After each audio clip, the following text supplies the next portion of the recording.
चलिए क्वेश्चन देखिए, ऊपर क्वेश्चन लिख रहे हैं क्या, solve each of the following, solve each of the following quadratic equation, quadratic equation. ठीक है, क्वेश्चन नंबर 5 से स्टार्ट है, यहाँ 5 देखते हैं। फर्स्ट क्वेश्चन दिया है 2x - 3 और 3x + 1 इक्वल टू क्या दिया है, 0। क्लियर, हमको इसको क्या करना है, सॉल्व करना है। ये ऑलरेडी क्या है, फैक्टराइज किया गया है। ठीक है, बहुत सारे स्टूडेंट क्या करें, इसको फिर से गुणा करोगे, मल्टीप्लाई करने के बाद फिर यहाँ लाना है, वो सब कुछ नहीं करना है। स्मार्ट वर्क कीजिए, यहाँ जब सारा डाटा हमको अवेलेबल है तो इसका अगला स्टेप ये हुआ 2x - 3 = 0 और 3x + 1 = 0। अगला स्टेप ये इक्वल टू 0 है तो ये 2x = 3 इंप्लाइज है, ये हो गया x = 3/2। ये रहा हमारा x का वैल्यू, यहाँ पे हो जाएगा 3x = -1 x = -1/2। ये हो गया क्या हमारा सॉल्यूशन। क्लियर, सिंपल सा। ठीक, नेक्स्ट क्वेश्चन देखिए। नेक्स्ट क्वेश्चन क्या कर रहा है, ये रहा 4x² + 5x = 0। क्वाड्रेटिक इक्वेशन है, क्वाड्रेटिक इक्वेशन का रूट्स कितना आएगा, 2 आएगा। कितना आएगा, 2। क्यूबिक रहेगा तो उसका रूट्स कितना आएगा, 3। अगर क्वाड्रेटिक इक्वेशन है तो उसका सॉल्यूशन 2 आ रहा है, यानी अल्फा और बीटा। इसको हमको सॉल्व करना है, यहाँ देखिए इसको इंप्लाइड है। बहुत लोग क्या करेंगे, इसको उधर लेके चले जाइएगा तो x x कैंसिल होगा, बट वहां सिर्फ एक रूट आएगा। यहाँ x कॉमन आ रहा है, हम कॉमन ले लेंगे। कॉमन लिए x कॉमन लिए तो ये रहा 4x और प्लस क्या हो गया, ये 5 = 0। अब हमारे पास फैक्टराइज कर चुके तो यानी एक बार x = 0 ये ऑलरेडी आ चुका, और एक हो जाता है 4x + 5 = 0। ये x = 0 हो चुका। और दूसरा ये रहा 4x = -5 और x = ये हो गया -5/4। ये हो गया हमारा क्या, दूसरा। यानी कि इस क्वाड्रेटिक इक्वेशन को सॉल्व किए तो x का दो वैल्यू, एक हो गया 0 और नेक्स्ट क्या हो गया -5/4। Clear question. नेक्स्ट क्वेश्चन देखिए, क्वेश्चन नंबर 7। ये रहा 3x² - 243 इक्वल टू कितना है, 0। ठीक है, यहाँ पे ये सिर्फ कांस्टेंट, ये क्या है, कांस्टेंट। यहाँ पे x है ही नहीं, तो यानी कि ये हम ये माइनस वाले पार्ट को राइट साइड लेके चले जाएंगे। तो 3x² = 243, 3 से कैंसिल आउट भी कर देंगे। 3 8 = 24 और 3 1 = 3 इंप्लाइज दैट ये x = हो गया 81।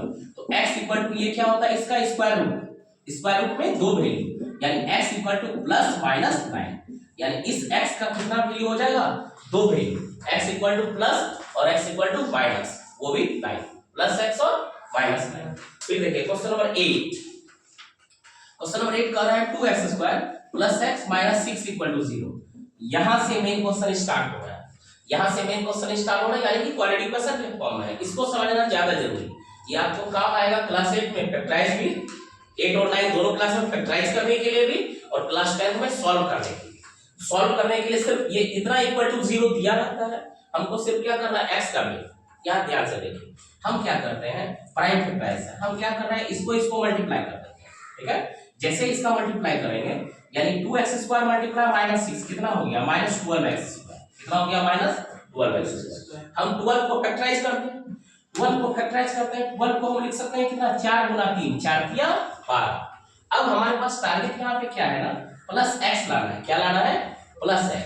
तो +x कैसे आ सकता है, अगर हम 4x - 3x करें तो ये क्या आएगा, x ही आएगा। ठीक है, यानी कि 4x - 3x क्या होगा, x। सिर्फ एक क्वेश्चन समझना है, स्टार्टिंग का पार्ट क्वेश्चन समझ में आएगा, आगे सारा क्वेश्चन समझ में आते जाएगा। क्लियर। तो 4x - 3x हो गया x के बराबर, और इस दोनों को अगर मल्टीप्लाई करें ना तो ये मल्टीप्लिकेशन इसके बराबर, 4 3 = 12, बट ये प्लस और ये माइनस, -12 हो गया। x × x क्या हो गया, x²।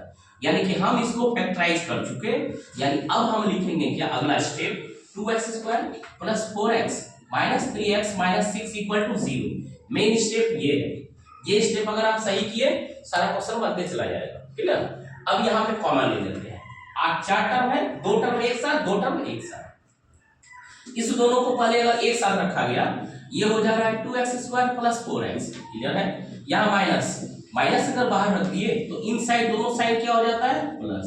अब कॉमन लेते हैं, यहां से 2x कॉमन लिए, इस पार्ट से बचा x और इस पार्ट से बचा q। इससे 3 अगर कॉमन लिया गया, ये हुआ x और सेकंड हो गया सेम, यानी x + 2। हमेशा ये पार्ट सेम रहेगा। क्लियर। अब अगला स्टेप क्या हो जाएगा, ये रहा x + 2 और एक हो गया 2x - 3 = 2। ठीक है, -3 इक्वल टू 0। अब ये फैक्टराइज हो चुका, तो यानी कि ये रहा x प्लस 2 इक्वल टू 0 और नेक्स्ट हो गया 2x माइनस 3 इक्वल टू 0। अगला स्टेप में ये x इक्वल टू -2 और इसको भी हम डायरेक्ट लिख रहे हैं x इक्वल टू कितना 3/2। 3/2 कैसे आया, 2x माइनस 3 इक्वल टू 0, यानी 2x equal to -3 right side गया तो क्या हो गया 3, ठीक है, 2x इक्वल टू 3 और यानी कि x इक्वल टू कितना हो गया 3/2। क्लियर है यहाँ तक।